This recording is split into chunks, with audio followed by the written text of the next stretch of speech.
I'm sitting here now, like just sitting here in limbo. A man swirling with thoughts, and all I can think about is serving Jesus, serving Jesus.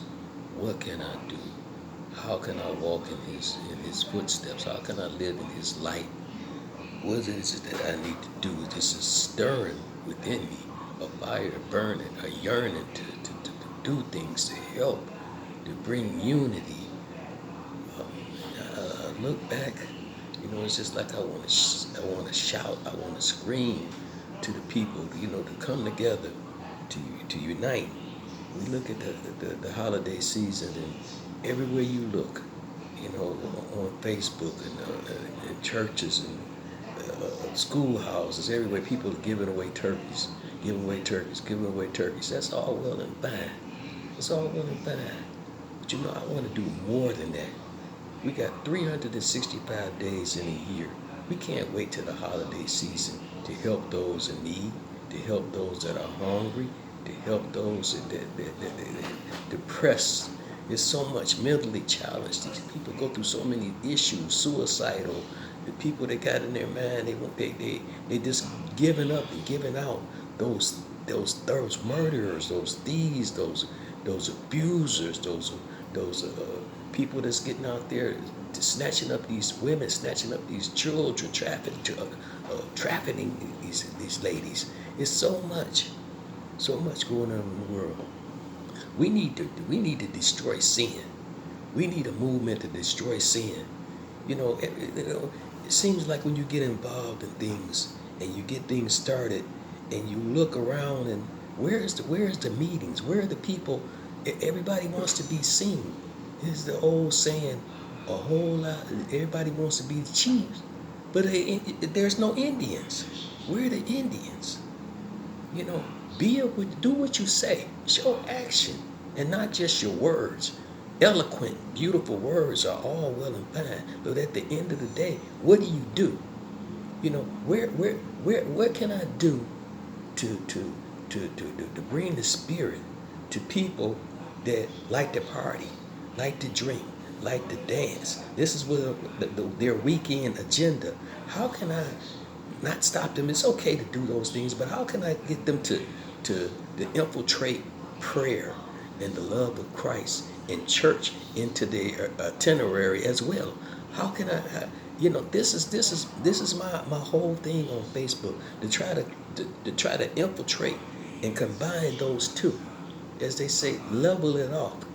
You know, to be able to let those things combine and unite with one another in unity, because I know, and I've seen the miracle. I've seen a real, true, live miracle, and this is why the drive is so strong within me to spread that, because I know through prayer. I mean, I prayed and I prayed and I prayed, and I had faith beyond faith, and the miracle that I received, there was no way on this earth that I should have received it, but I did, and that let me know that it was a miracle and it was from Jesus. And I prayed and I prayed and I believed when no one thought it was possible. No one thought it was possible, and I didn't give up. I didn't give up. I let the Holy Spirit direct me and guide me into victory. Into victory. I've seen so many people along the way that I've known, and God has been so good to them. But they get, and they have their head up so high that they can't see anywhere below them. All they see is straight ahead, and more and more and more, and not what's behind, not what's underneath, not where people still need you. You're needed. Sometimes your presence could be so important, but you just won't. People, I don't have time. I'm too busy. What about before that? God blessed you when you didn't have anything, when you had nothing to be busy about. Don't forget, we all got to give account. These things are going to be, all things will pass away. These things are going to pass away. You can't take nothing to the grave with you. None of this stuff you've accumulated on this earth can go in that casket with you when they get ready to put you 6 feet under. You can't take none of it with you.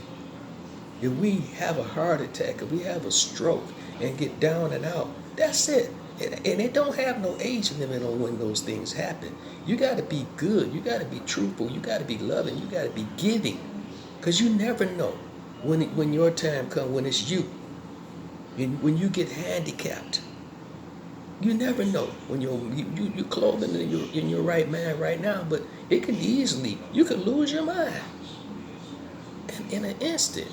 Be mindful of these things. Don't be boastful and arrogant. Be humble and gentle and kind and giving. Put Jesus first. Let him be first sometime. You know, party. I want sex. I want this. I want that. I see so many things, and I understand when you're young. I've been young, and I understand that. I can't expect a young person to think like I do, a 62-year-old man, or a 50-year-old man, or a man in his 40s, for a young man or a young woman in their 20s and 30s. Their lives just begin. They want to have fun and all that. But also, we got to be mentors, and we got to be teachers, and we got to be able to educate and at least let them know. Let them know what's down the road. Let them know what you've been through. And it's up to them to absorb it and take it in. You know, we got young geniuses in this world. We got young politicians. We got young people that's going to be professors, lawyers, doctors, so many things. So it ain't got nothing to do with the age. Some people mature before others. They really do. But for once, I wish that Jesus just guide me to a place, to some people, an organization, a group that is really in the same mindset and heart frame that I am, to be for real, to take action.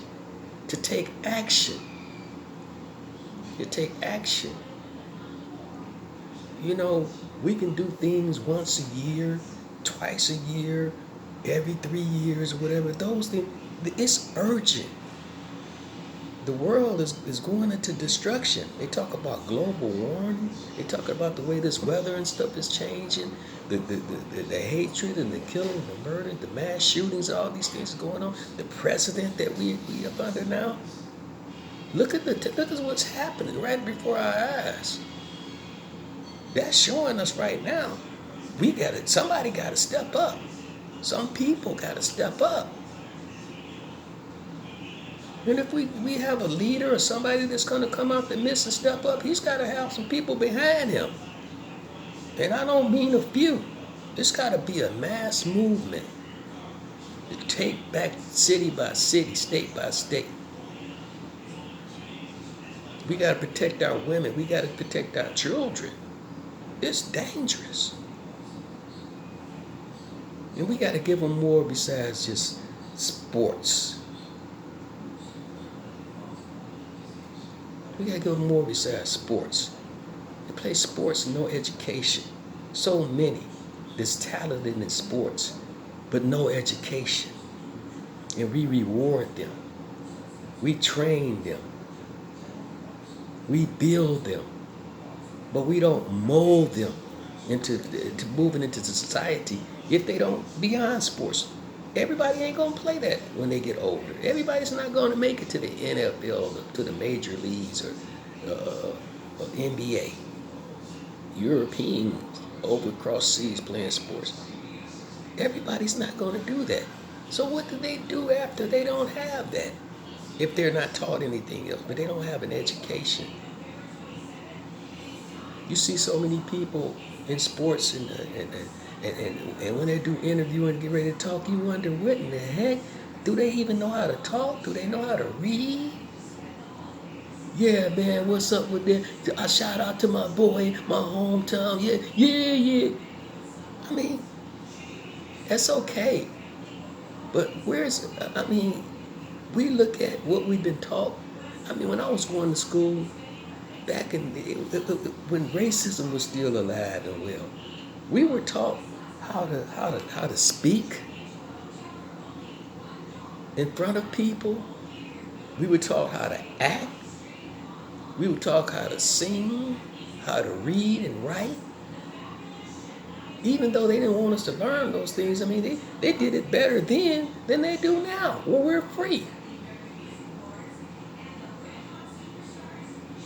Opportunities are there, but you don't want to be able to have to be able to have to kiss somebody's behind in order to do it because you don't know anything better. I can't put into words all the things I want to say. I put a lot on my timeline today, this morning already. Read it if you want to. If you see it, if you happen to put it in your heart to read it, I hope you do. If you don't, I'll be praying for you. It's just, my spirit is just, I want so much to reach out to you all, and I wish you would just feel the intensity and the trueness and the faith and the love that I'm trying to bestow upon you all. Peace.